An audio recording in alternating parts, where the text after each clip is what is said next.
Everyone is welcome here, it's time to make new friends. Fill your Glencairn. Share a dram with the spirit of Edmonton.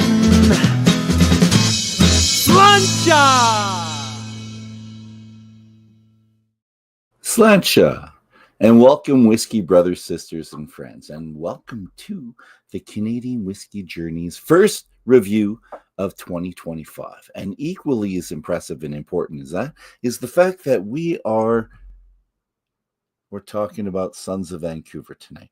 Now, it's a thing with Sons of Vancouver. You have to get online, you have to order the stuff right away. But there's a reason why tonight I can talk about this, even though they're sold out. There's a reason why we can talk about it. And I'm so happy to be reviewing the Sons of Vancouver. And right here, it's the first crack of a creme brule. It's fantastic. It's release number 13. It's a rye and wheat blend.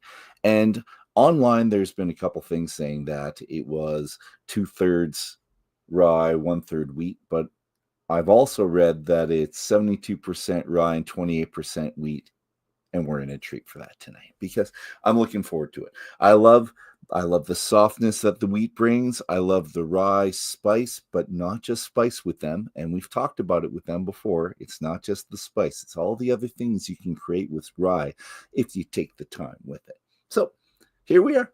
We're with Sons of Vancouver. They're from North Vancouver. It's fun. I visited a couple times. I've really enjoyed it.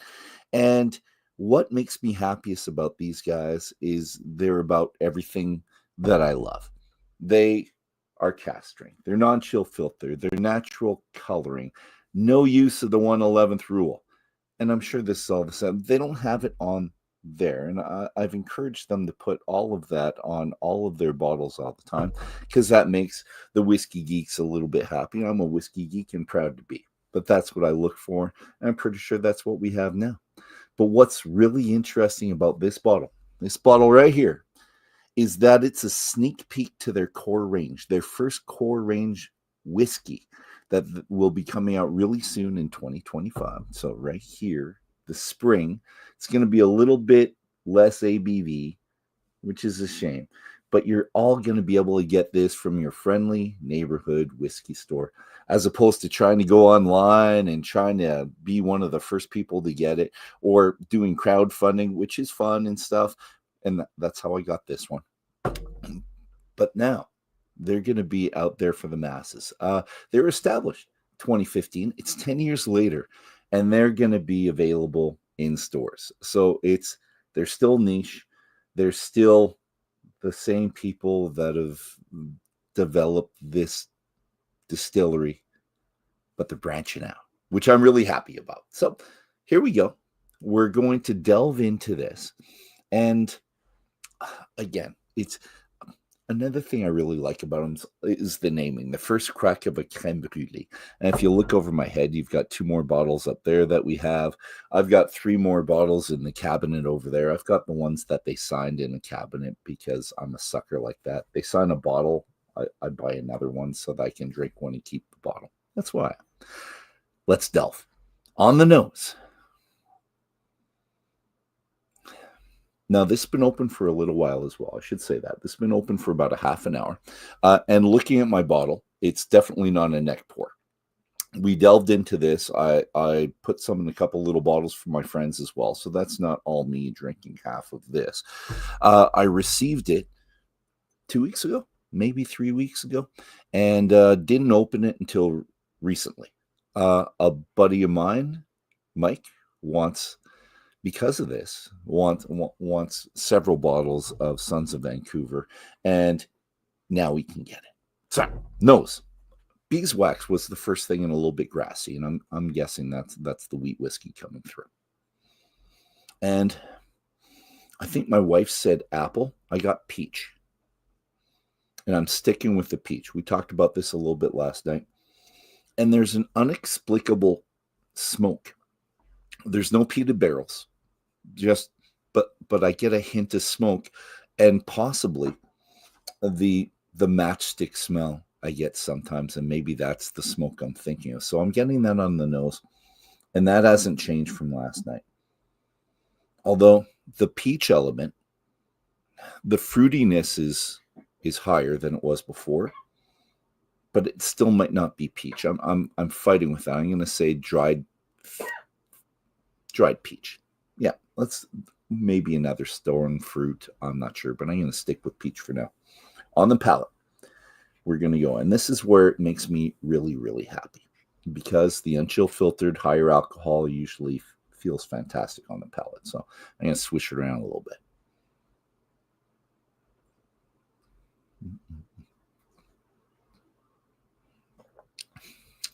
And it is creamy. And the wood combination.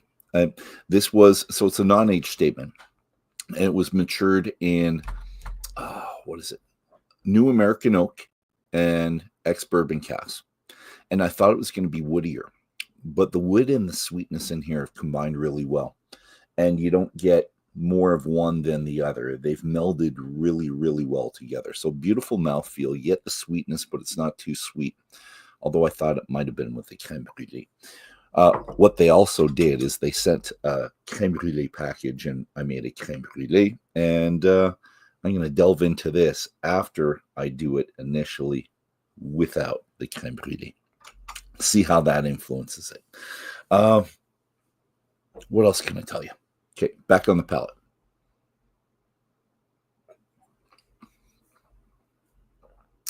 It's my first dram of the day, so I needed that first one to wake me up. Vanilla, burnt sugar, but that might be the subliminal of them talking about creme brulee that I'm thinking about that, but I'm definitely getting vanilla. I would have, I think, regardless. Spices. Spices are at the end. It's kind of neat. And I could talk about the finish. The finish goes from sweet to slight heat because high alcohol. But then it finishes off with the spicy note. And people that have the 100% rye, we're used to having that hit of heat pretty quick. And then it dying down and maybe becoming sweeter or something else at the end. But right now it starts sweet, the heat from the alcohol into the spice, and it's not a heavy spice. It's cinnamon, nutmeg type spice. So what they wanted was to create a vanilla bomb sipper, and I'm pretty sure they made it.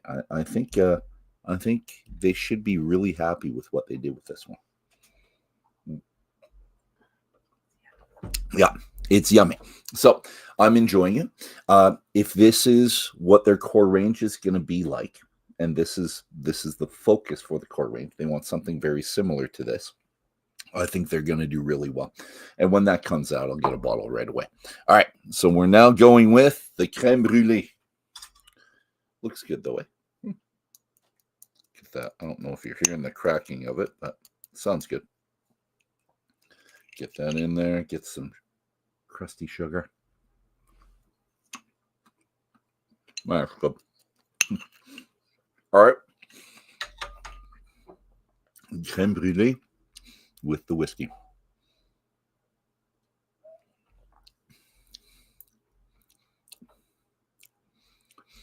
That's neat.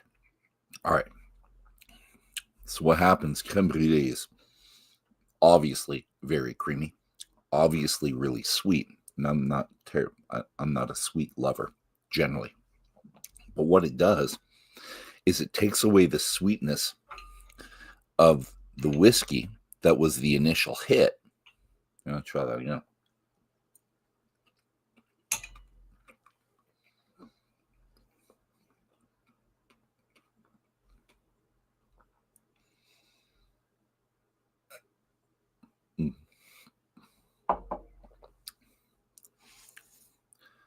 Yeah, takes away the initial sweetness and leaves us with the spice. And different spices coming through now. I'm going to say clove.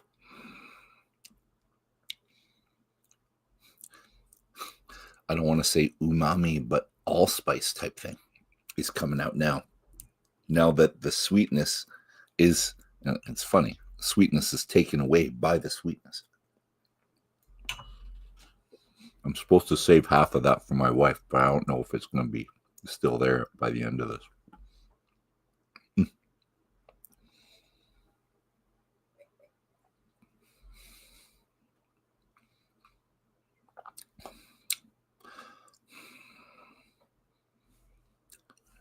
And it's floral. Cinnamon, nutmeg, clove, maybe the allspice, something else in there, maybe the ginger. I don't know. But as I get the olfactory senses going, it's floral. Yeah. That's so fun. So if you do get this in the future, maybe with a creme brulee would be really fun. If you already have this bottle, you should crack it open. And I should say that because those two bottles, only one's cracked open. The other four that I have over there, I should crack them open as well because I've been holding on to them, thinking I'm going to do a tasting straight across the board, try to compare one to the other. And you know what? I think I should just have fun with them now with friends. That's what it's about. I think 2025 is going to be about me focusing on non-chill filtered, no coloring, cask strength, no 1/11th rule, unless they state that they've used the 1/11th rule. That's a bit different because at least they're being honest. And if that happens, I think focusing on that and focusing on sharing with friends as opposed to trying to get a big tasting together, just a little bit by a little bit. Let's do that. Let's do that. Let's think that's my aim. I'm not going to call a New Year's resolution because I never have those. Or every time I have them, I never work with them really well. But I think that's what I should do. All right. Cheers, everybody. This is fantastic. This is fantastic. If you bought it, open it. Use the creme brulee with it just to see the difference in the flavors between both. It's phenomenal. It's like having two different whiskeys. And when that core range comes out, again, friendly neighborhood whiskey store. Go to that one. Go to the small guys. Go to the guys that are not owned by the mega conglomerates, if it's okay. I know in BC and Ontario, you really don't have the choices, but as long as you can, you should. Cheers, everybody. Have a fantastic day. Have as many whiskeys as you want. Have fun.